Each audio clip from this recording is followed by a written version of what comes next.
दर्यापूर तालुक्यातील चंद्रपूर येथे एक धक्कादायक आणि अनेक प्रश्न निर्माण करणारी घटना समोर आली आहे। चंद्रभागा नदी पात्रात एका तरुणाचा मृतदेह आढळून आल्याने परिसरात खळबळ उडाली आहे। विशेष म्हणजे पुलावर पॅन्ट आणि चप्पल आढळून आली असून पुलाखाली रक्ताचे डागही दिसून आले आहेत।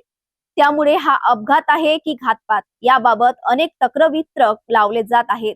मृत व्यक्तीची ओळख बेंबडाबू येथील सचिन अशोकराव कुरवाडे अशी पटली असून खल्लार पोलिसांनी तपासाची चक्रे वेगाने फिरवली आहे।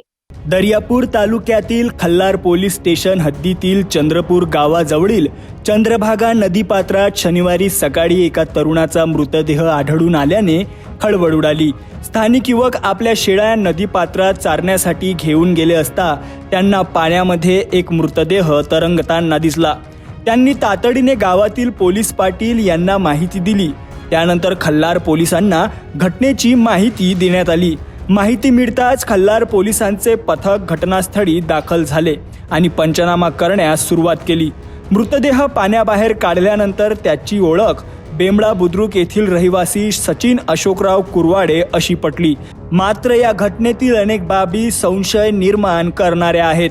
घटनास्थळी पुलावर एक पॅन्ट आणि चप्पल आढळून आली, तसंच पुलाखालची जागा रक्ताने माखलेली असल्याचेही दिसून आले। विशेष म्हणजे हा मृतदेह त्या ठिकाणापासून तब्बल 150 मीटर अंतरावर पाण्यात आढळला। यामुळे सचिन कुरवाडे याचा मृत्यू नेमका कसा झाला, त्याच्यासोबत घातपात झाला का, की तो पुलावरून खाली पडला, असे अनेक प्रश्न उपस्थित होत आहेत। जर हा अपघात असेल तर रक्ताचे डाग कसे पडले आणि मृतदेह एवढ्या अंतरावर कसा पोहोचला याबाबतही नागरिकांमध्ये चर्चा सुरू आहे। घटनेची गंभीरता लक्षात घेऊन फॉरेन्सिक पथकाला पाचारण करण्यात आलं। घटनास्थळावरील रक्ताचे नमुने आणि इतर पुरावे गोळा करण्यात आले आहेत। पोलिसांनी घटनास्थळाचा पंचनामा करून मृतदेह शवविच्छेदनासाठी रवाना केला असून शवविच्छेदन अहवालानंतर मृत्यूमागील नेमके कारण स्पष्ट होण्याची शक्यता आहे। सध्या खल्लार पोलीस सर्व शक्यता तपासत असून या गूढ मृत्यूमागील सत्य शोधण्यासाठी सखोल तपास सुरू आहे। चंद्रभागा नदीपात्रातील हा मृत्यू अपघात आहे की घातपात याचे उत्तर आता पोलीस तपास आणि शवविच्छेदन अहवालातूनच समोर येणार आहे।